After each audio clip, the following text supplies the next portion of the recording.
Esteemed guests, ladies and gentlemen, welcome to G5 2024 Fireside Chat on the topic MIFC Leadership Council, MLC Position Paper, Unlocking Global Islamic Finance Opportunities.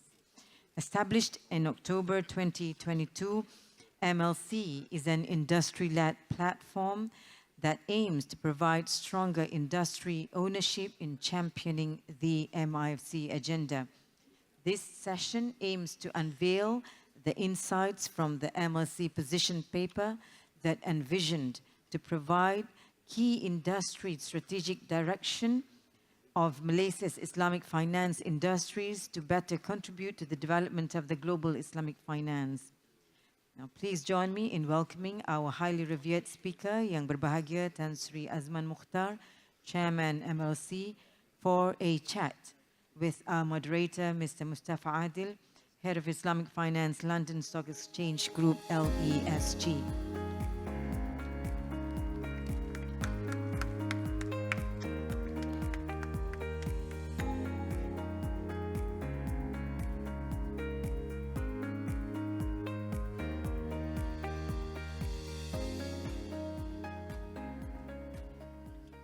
Gentlemen, the stage is yours. Thank you very much. Bismillah ar-Rahman ar-Rahim. Alhamdulillahi Rabbil Alameen. Wa salatu wa salam ala Sayyidina wa Nabiyyina Muhammad wa ala alihi wa sahbihi ajma'een. Distinguished guests, ladies and gentlemen, Assalamu alaikum and good afternoon. It is my pleasure to be here with you today to talk about this very, very interesting conversation with Tan Sri Azman Mokhtar on the recently launched MIFC Leadership Council Position Paper. Tan Sri, thank you very much for being with us today. And I think congratulations are in order, first and foremost, because of the launch of the paper yesterday. It was very well received, launched in the opening ceremony of this event. And I think this is a real milestone for the MIFC Leadership Council, established about 18 months ago or so. You were charged with providing thought leadership and guidance to MIFC and to the broader stakeholders in the Islamic finance industry. And I think this position paper really provides some strategic direction and fulfills that mandate. So from your perspective, can you tell us about the journey over the last few months since the establishment of the Leadership Council and what motivated the Council to put this position paper forward? Bismillahirrahmanirrahim. Assalamu alaikum warahmatullahi ta'ala barakatuh, and very good afternoon to delegates, ladies and gentlemen. So Brother Mustafa, thank you for the introduction. First of all, thank you to the organizers of G5, MOF, Bank Negara and others for the invitation. A short history of the genesis, as you mentioned, 18 months ago, roughly in October 2022, Central Bank and Securities Commission, as part of the Financial Sector Blueprint 2026 and the Capital Market Master Plan 2025, announced the creation of this council, whose primary task was to help to better link the various dots that we talk about of the ecosystem, to bring the industry together with the regulators to help to, first of all, assess where we are, hence the position paper, and secondly, to try and chart what are the plausible ways forward. So that was roughly about 18 months ago. Since then, and this of course a continuation, the MIFC itself was formed more than 10, 15 years ago or thereabouts, which is part of that whole journey, as you know, of Islamic finance itself, development. So yesterday it was indeed a milestone because Alhamdulillah, after 18 months, roughly more than 100 substantive engagement and discussion with many of you in this group, in this room today, both in Malaysia and internationally, we have come up with this paper. So this is the genesis. So it has three purposes. One is to review, and in fact, it is written in three sections, as you would have seen, and my colleagues actually prepared some slides. I hope it's okay. As they say, power corrupts. PowerPoint could corrupt absolutely, so but we'll see where this goes. but maybe just to quickly take you through what it is saying. So it's three parts. First part, development of Islamic finance in Malaysia and indeed beyond. Alhamdulillah, and we have heard over the course of the day and a half so far, Shukur, we're really, really grateful that our founding forefathers in this industry, but also internationally, we drew on the wisdom of the initial pioneers in Islamic economics and then later Islamic finance as our countries and the Ummah was coming out of, I was born in Malacca, more than 600 years of colonization. We've been an independent nation 67 years. Shukur. You can see the development, comprehensive system. Next slide. These numbers are well known. Alhamdulillah, if you, by certain measurement, the market share of Islamic financial services in Malaysia, these are recent numbers that's been often quoted last few days. Financing 45.6%, capital markets, I believe the number is about 64, both the sukuk and equity. However, second part of the report analyzes the case and opportunity for change. Page 20 of the report goes into muhasabah mode. We look at ourselves and say and concluded that what got us here will not be enough to get us where we need to go, which is not a repudiation of what we have done. In fact, on the contrary, we can only go forward because we have done what we have done before. So thematically, we call it build on the shoulders of those who came before us, and we honor them. And I'm so glad to see, for example, this morning was my boss, ex-boss, Tan Sri Noor Yaakob, sitting in the front row. I think was instrumental in coming up with the system earlier. And last night, with my former board member and our former governor, Tan Sri Zeti, I sat on her MIFC Exco in my capacity of CEO of Khazanah for 14 years, and we were a player at that time. So we recognize, for example, Islamic finance, shell assets, for all the growth and the wonderful growth, depending how you count, but you've heard these numbers. Excellency Sri Mulyani also quoted this number this morning, 4.5 trillion. There's a lot of zeros, a lot of numbers, but still only 1% of the best estimate of global financial asset of 450 trillion. Andrew Sheng, Tan Sri Andrew gave me this number from the Financial Stability Board. Of course, that number is conflated because of all kinds of things in there, steroids even, but never mind. But you can see the scale. And finally, and we'll get down to the details later, the third part of the report talks about after establishing a case and opportunity, more importantly, for change, then we talk about principles for change. I think it's important to try to anchor on principles because this document is trying to represent, inshallah, the sum total, if not consensus, but at least a compact of views from the industry and from the regulators, which, if there's one principle, it is about an evolutionary process that we heard, with bouts of revolution within the evolution, I hope, because we need to find breakthrough performance where we can, but always mindful, be pragmatic, be wise, be progressive, be balanced. This is important. And then we went on to highlight 10 areas for change. We heard many of it today. For example, the Waqaf, Zakat, the philanthropic capital, social exchange, the need to unlock more equity. Dato' Iqbal's sharing with us, I thought was fascinating about how the founding fathers and mothers of Islamic finance had initially wanted, they had that fork in the road. They went through a pragmatic path, but let's not forget the true or truer nature in many ways, both the debt and the equity market. So that 10, what we call hijrah to islah, we will unpack this word islah in a while, I'm sure, really moves to the call to action, which is really what it hopes to do, which is basically talking about 5 key thrusts and then 10 focus areas. And we've chosen to highlight 18 initial. So please don't jump on me. This is not the end all and be all of the list, what we call impact and demonstration project. So that was a quick tour, the horizon, if you like, of the position paper. No, very interesting tour, and I think it gives us some of the feedback as to the aims and directions of the paper. One of the things that stood out to me when I looked at the paper was this constant focus on Islah, establishing Islah through Islamic finance. Now, I have been to many Islamic finance conferences, I'm sure you have as well, and this is not a term that we commonly hear when we talk about bringing change to Islamic finance. So could you tell us, what does it mean, and why did the Leadership Council choose Islah as such a core part of the position paper? Yes, we did consider that we did not want to introduce yet another term, because there's a lot of terms already.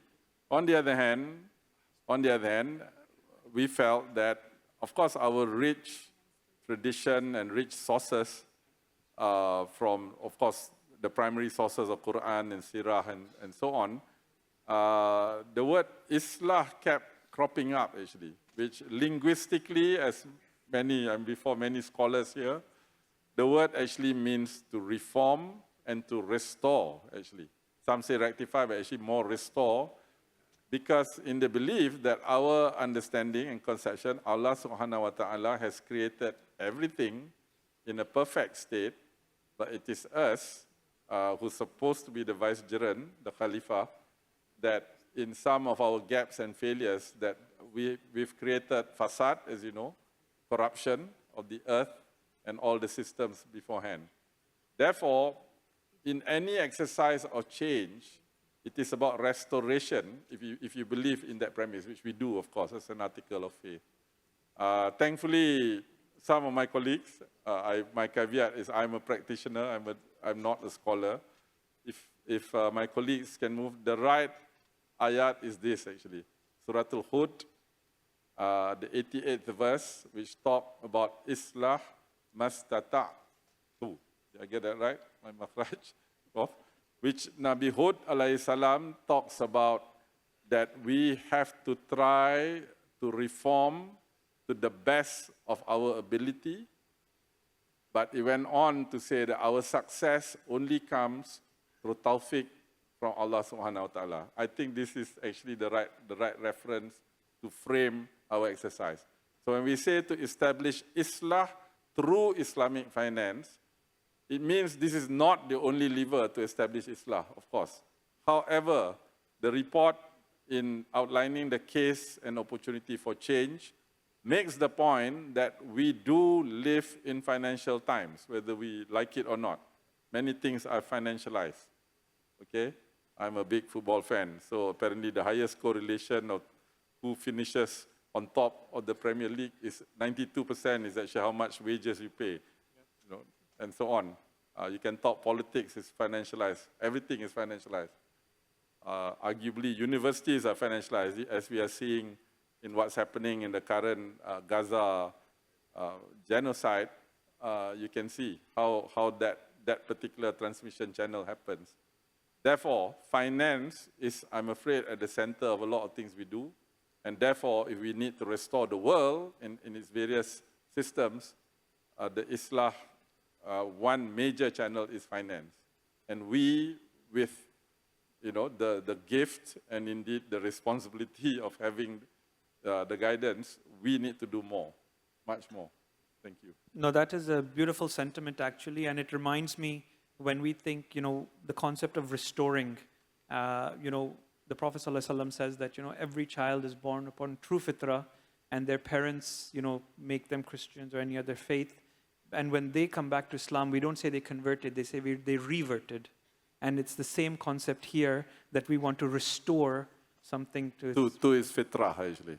Exactly. And I'm reminded when we fast in Ramadan, why is the Eid called Idul Fitri? Is because after 30 days of detoxing and rebalancing our the way we eat and so on, and cleansing hopefully our hearts, we go back to Idul Fitri, to the state of fitrah. So I think same thing. It's change management, right?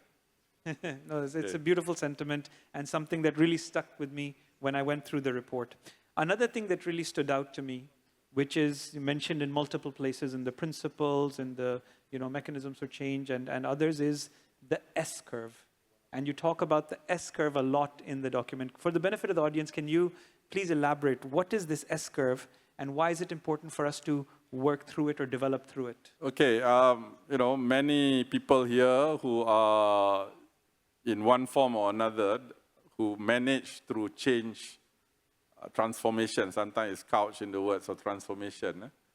So I believe, guys, my team, there's a chart that I sketched.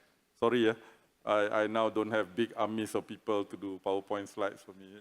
Actually, it's not their fault. It's my very last minute. This is actually something Brother Omar Sheikh may not be here, and Dame Susan Rice, I know. Oh, there you are.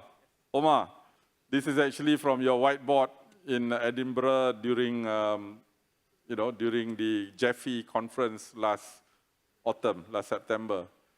2 slides. One is this evolution slide, which has an S-curve at the end there.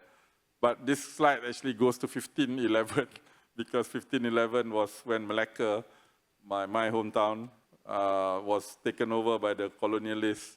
And then, those jagged lines take us to independence, etc. As I said, Alhamdulillah, our forefathers and those who came before us, the pioneers, came together and delivered. Tabung Haji, for example, 63, was essentially an early, if not the first, Islamic financial institution in asset management. 78% plus of the country was below poverty line. The Muslim community was probably even higher. Therefore, by definition, you don't have a surplus when you're poor. But if there's one thing we will say for, it is the possibility and the desire to go to Mecca, to harness that. I think that's genius. Pak Engku and others who were there, Engku Aziz. Now, so we grew that curve. However, not to say this is not good. In fact, a lot of the second curve, the second part of the S-curve, but S-curves, as you know, if you were to Google, appears everywhere in all kinds of systems, in biology, in our own lives, right? There's a period of rapid growth, and then it kind of plateaus, and then maturity, and then decline. This happens in biology, this happens in physics, happens in Fibonacci series, etc. Well, Fibonacci series, they tend to go that way, but that's slightly different. So, S-curves, I didn't invent this, but we need to, the report says, recognize there is an S-curve. So successful organizations, individuals, institutions, nations, and indeed civilizations are the ones who are able to reinvent themselves along this curve. This is the whole point. And the call here is making that point. We could have written position paper and said, nah, everything's fine, everything's good, or everything, we can't do this, the decline is inevitable. No, there is agency, first recognition, 2 agency. Agency means you have the power, of course, with the grace of God, to do things, and this is what we're trying to do. No, this is fantastic. And, having worked across multiple markets, I feel that many, many markets have reached a stage of development where they are plateauing. And I think they need this recognition that it's either upwards, an evolution, or it's going to be decline. So you cannot, staying still is... For sure. So the London Stock Exchange, I wouldn't double click on that. But certainly in dynamic systems, many system thinkers in this room, you know that in a dynamic system, staying still is usually a prelude to decline or even crash. Normal, No, not to just serabutkan orang, but that is what it is. We have to constantly improve, which I should credit, obviously, Alhamdulillah, that first curve and part of the beginning of the second curve, we are lucky, actually. Malaysia, like any society, you run on roughly, many ways to cut this. The stool has got 3 legs: economic, political, social. We are blessed that our economic institutions, Alhamdulillah, over the 67 years, Bank Negara, I'm not just saying this, SC, EPF, Petronas, MOF, run well by and large. And part of that is about diversification, and part of that is knowing when to change and how much to change. I think some of that, and the pace of change, which one to change, which one to hold back, this is wisdom. So that collective wisdom, actually, you cannot find in artificial intelligence because there's no AW, there's no artificial wisdom. So wisdom, we got to come together. Thank you. That's an interesting acronym to reference, artificial wisdom. Yeah. Exactly. Another point that I want to come to, and in fact you have it on your slide as well, is this concept halal to tayyib. And in the report itself, you talk about moving from halal to halal and tayyib, right? Now, for a lot of people, the terms halal and tayyib are synonymous. They consider everything that is halal to be tayyib, everything that is tayyib should be halal in theory. So what is the difference and why does the paper emphasize this so much? Yeah, I think, to be honest, even before I was appointed to this role in MIFC, the word halal and tayyib has been around in the industry. Some of that was a kind of evolution, I suppose, or rather continuation. Remember, we talked about Sharia compliant, Sharia based, form and substance. I think those kind of debates, I understand from Dr. Azmi and others, has been going on for many decades even. And some say halal to halal and tayyib. I remember one, in fact, somebody talked about junk food, etc. during the conference. So one dear colleague of mine at Kazana, actually, who went on to become an INSEAF PhD and scholar, he said, Tan Sri, this is the easiest way to explain is like halal fried chicken, he said. I said, halal fried chicken, what do you mean? Halal fried chicken means it's halal, it's permissible, it's Malay and so on, but fried chicken may not be good for you. Something like that. So I said, okay, that kind of makes sense, but okay. But so we kind of developed this. Of course, we are conscious, as I said, we don't want to throw yet another new term. On the other hand, this is there, it's out there in the industry, people are talking about it, there are conferences about this. So today, actually, I wanted to announce and actually introduce, part of the work of the council is to help to think through, not to say thought leadership, but at least to think through and review certain things. And one of it is actually this concept called tayyib, and where does it locate, so as not to confuse, within the other concepts we already have, and frameworks actually, more than concept, there are frameworks already.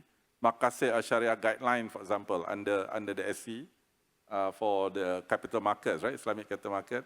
VBI, of course, very well established framework that, and we heard. At the heart of this and at the top is still our Maqasid Sharia, which is the objectives of the Sharia to achieve all that the Sharia goes to achieve.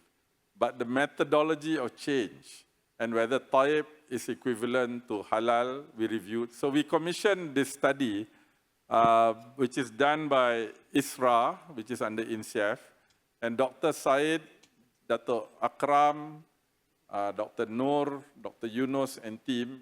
I must say, I've observed them, and in fact, I was a bit nervous because you don't know what the scholars will say necessarily, right? Of course, they have the full independence. They concluded after about 6 months of study, and I believe they reviewed more than 300 texts, sources that goes back more than 1,000 years actually, from our Islamic, rich Islamic history, and concluded there are indeed two views. One is that halal is equal to tayyib, and two, that tayyib is different than halal. Halal is halal, of course, it's permissible, but tayyib is more than that. And the majority of views are on the second part. Again, let the scholars, I think, elaborate further on this. In fact, if I can campaign tomorrow morning, those of you that will still have places, we have a round table to discuss the position paper post-event. Then also to discuss what we call the discussion paper. We don't claim this is the last word on it. It needs more discussion, for sure. And more importantly, it's actually how to apply and to locate. So not to confuse. Maqasid Sharia, this doesn't change. So if you believe in that, so this simple sketch that I drew in Edinburgh basically tries to explain, for those of us who did CFA like me, this is a payoff diagram. So this is the tayyib payoff diagram really, which basically says, of course, you must be permissible, and the scholars and the Sharia Council will determine what is halal. Fair enough. But the stewards, the CEOs, the boards, so when I was chairing Tabung Haji, of course, whatever investment we make had to be halal, because it's Sharia Council, right? But how tayyib, on top of that, we have to consider other things. Is this creating jobs, for example? Is there any externalities that it may create? Do we agree that if we do a deal, whether our counterparty is a Zionist supporter or not? These are tayyib kind of consideration, which you have to use a so-called weighing machine, metaphorically, whereas halal or haram, essentially you use like a light bulb switch. It's relatively binary, yes, no. Whereas this one is, and really the stewards, it throws back the responsibility to the stewards to say, how deep is your love? How deep is your type? That you believe in this thing that we need to do. So this is the framework. Now, this is fascinating. And I think in one of the panels yesterday, it was mentioned that, whereas you get a halal certificate on any product, but in the West now they have this grading for how eco-friendly a product is. And Tayyab could come with that sort of grading depending on many of the considerations and the impacts that you mentioned on top. I'm mindful of the time and there's a lot to go through. So one of the things I really wanted to pick on while I have you here is you mentioned in your earlier statement, and it's very well covered in the position paper as well, this concept of equity risk capital.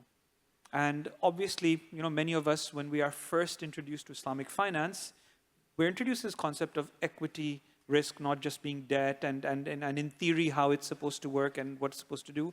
But, we very quickly realized that the industry has never really been able to develop a viable equity-based product, right?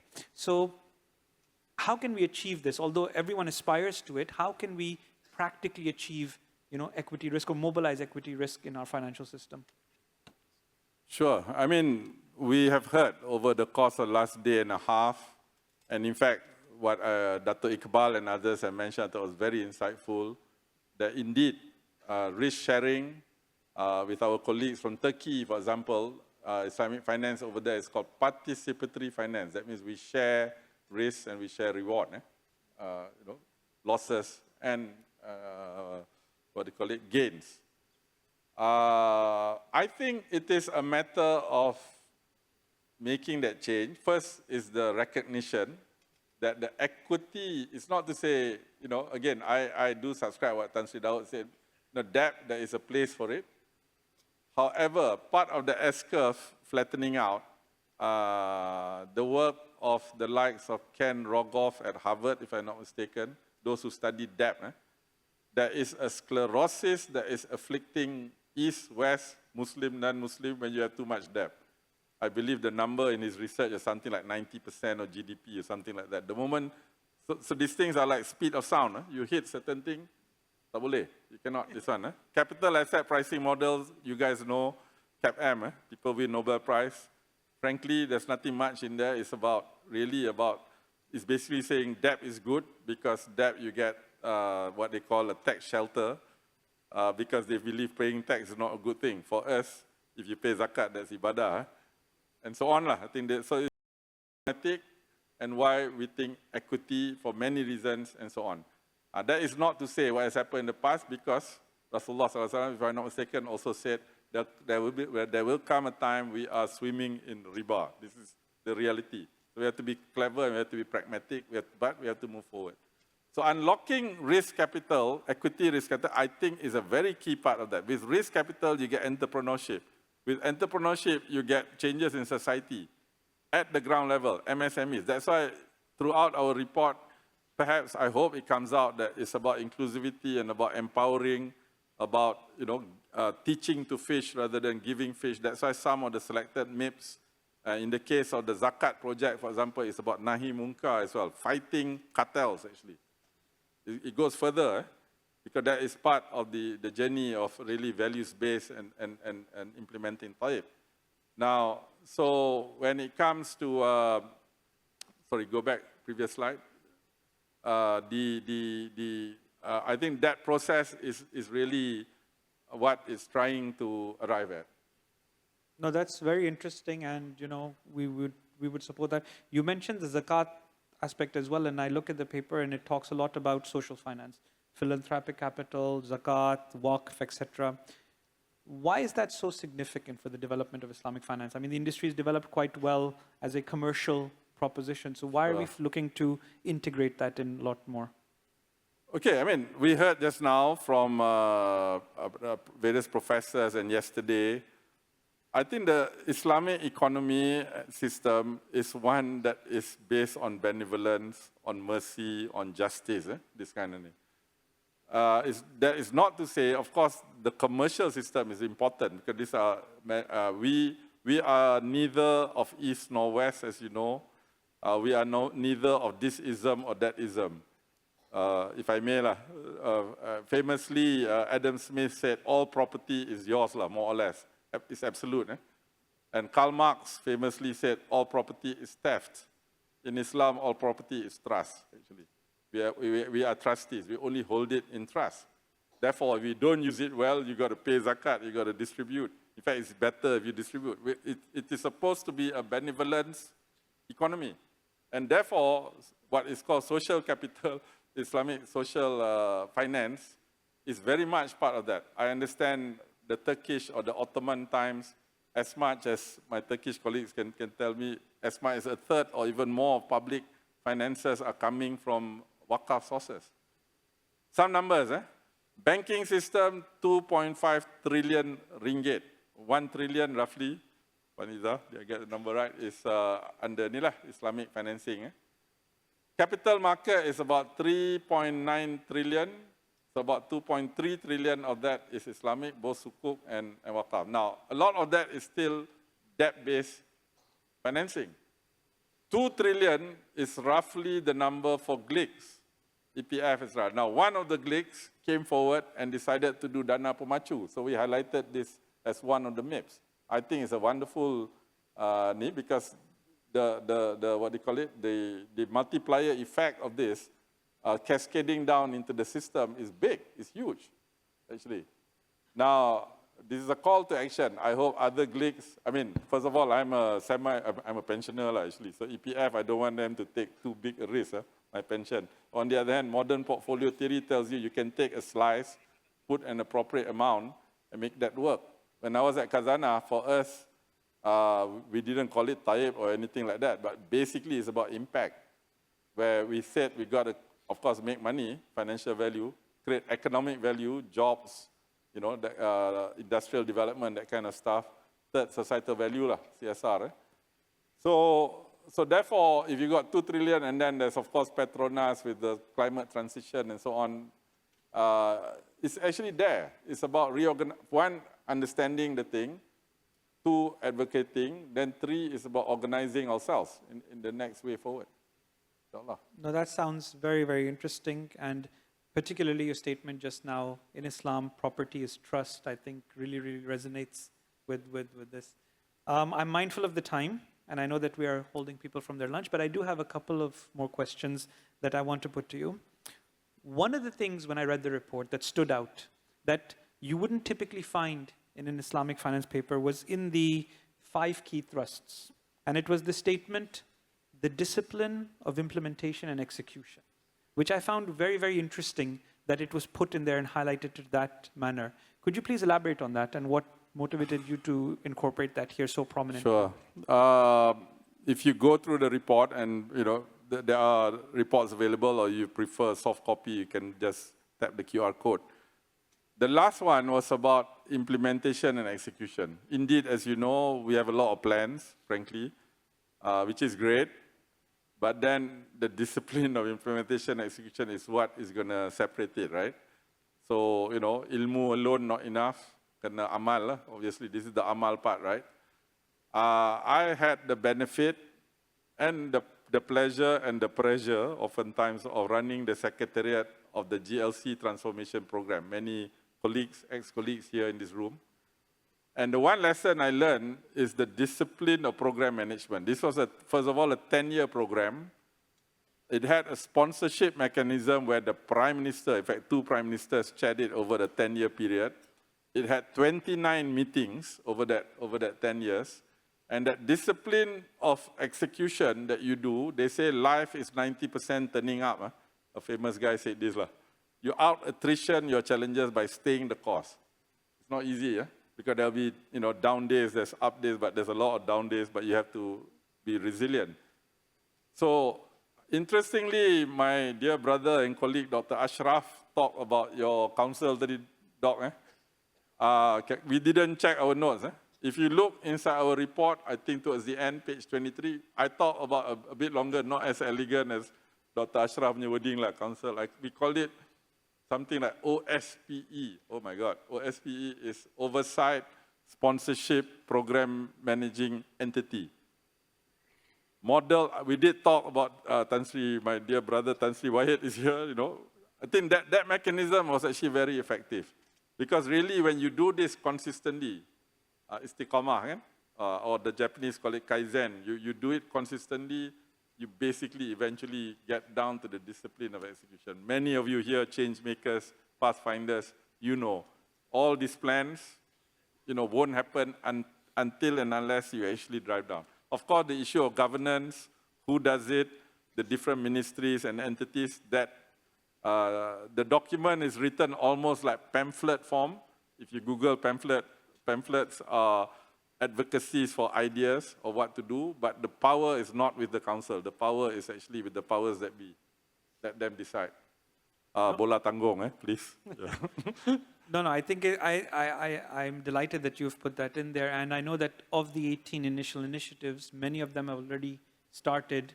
So it's good to see that the momentum is building. And I hope that it continues through implementation, execution. Inshallah, next time when we come to the G5 summit, we will get even more progress on these. I'm mindful we have about a minute left. So my last question for you, Tan Sri, is it's a very, very comprehensive document that you've put forward, right? But from your perspective, being practical and pragmatic, what does success look like for Islamic finance? I mean, what does the industry look like 5 to 10 years from now for you to consider that the objectives of this position paper have been met? Right. Can I go to the 2 last slides? So we spotted your question, actually. Thank you, you gave. The 2 last slides, the one with ending with Islam. Okay. So the call to action, we've already covered. We want to drive and help. In fact, Yamak Bomat Prime Minister talked about Islam. In fact, the one that caught my attention, that triggered this, was during the ICIEF conference in February, where PM on stage actually talked about Islam 5 times. Not when you know, not really in the script, you can find it, but actually 5 kali. Of course, you heard the term before. So we talk about Islam through Islamic finance. But we also talk about, we build on the shoulders, but we also a word that we want and need to collaborate with other systems, actually. Because as you saw just now, Islamic finance 1-2%, you know, etc. But it's not the size. There's a Malay saying, you know, if it is good, you campak ke laut menjadi pulau. You campak ke darat menjadi gunung. I'll translate that to you later. But it means if it's good, doesn't matter size. It will eventually grow to be something, you know, sustainable and lasting. And we hope it's that. And I want to end on this, sorry, very, very bad sketch. Last slide. This was done about 5 minutes before. I said, how am I going to wrap this up? One is scaling the mountain. First metaphor, kias, boleh Prof. Azmi, boleh kias. First kias, which Dato' Iqbal talked about this. When I talked to Pak Ya, our partner on the Zakat project, I said, Pak Ya kata, terima kasih. I kata, Pak Ya, ni baru anak bukit ni. So anak bukit, I think it's a place in Kedah, something like that. Finance is supposed to serve the real economy. No time to elaborate, but I thought what YB Zafrol yesterday and Sri Mulyani today shows you that we got to do this within the context of the real economy. We got to do all that. Of course, the Prime Minister yesterday. But ultimately, the equation has to serve society as a whole, to create social justice. We've heard all that, right?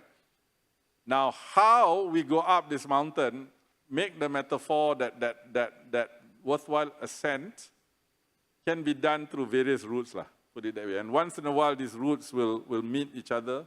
We help each other along the way. But jangan jam. Last night I was watching on my Instagram feed, the Everest. There's a big traffic jam up there. It's crazy. Ini dah tak betul. But anyway, so one is to make that point. But I wanted to end with this, another metaphor. I don't know, I put here Islah Superhighway. Our job in the position paper was to define this highway. Right? The highway has got 10 lanes, if I may. It's written there, the 10 focus areas. Who goes on the highway are you guys, okay? This is the call to action. I don't control the vehicles. All of you with all your billions and trillions, you know, if you're a player, what the council is not, we are not 3 things. We are not the financial intermediaries. I used to be, and when I was at Khazanah, we have an idea, we can do end-to-end, with or without frameworks, right? But of course, we work with the regulators. We are not the regulatory body, and we're not the scholars. Of course, we work. What we are is we connect these things. We try to think this through and put it into a coherent way forward, and then we can help to curate and catalyze, which is what we're trying to do. The direction of that, and finally to say, now, is that direction, of course, is to Al-Falah, to a better place we want. What exactly? In fact, we did hesitate.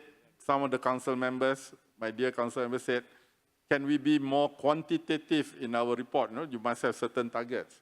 I said that's a good idea, but that is perhaps the OPSE later, that's their job, punca kuasa sana. For example, the Turkish document I note from my brothers there, currently participatory finance is 9%. They have a target to go to 15%. I think they have the authority to that. It's not up to the council. I have some ideas, but that's the different matter. So ladies and gentlemen, this is most of all to do this together. Obviously, we're trying to synthesize all this. We need to do this together as a call to action and as part of Islah, and may Allah Ta'ala give us the tawfiq and hidayah to do it together, inshallah. Ameen. Assalamu alaikum. Ameen. That brings the session to a close. Tan Sri Azman, Mokhtar, thank you so much for being with us and sharing your perspective and insights. And once again, congratulations to yourself and the entire council on the launch of the position paper. Ladies and gentlemen, please join me in giving a round of applause to our dear guest. Thank you, Tan Sri, and thank you to our moderator, Mr. Mustafa Adil. Can we have one photo? Please. Round of applause again for our moderator and Tan Sri.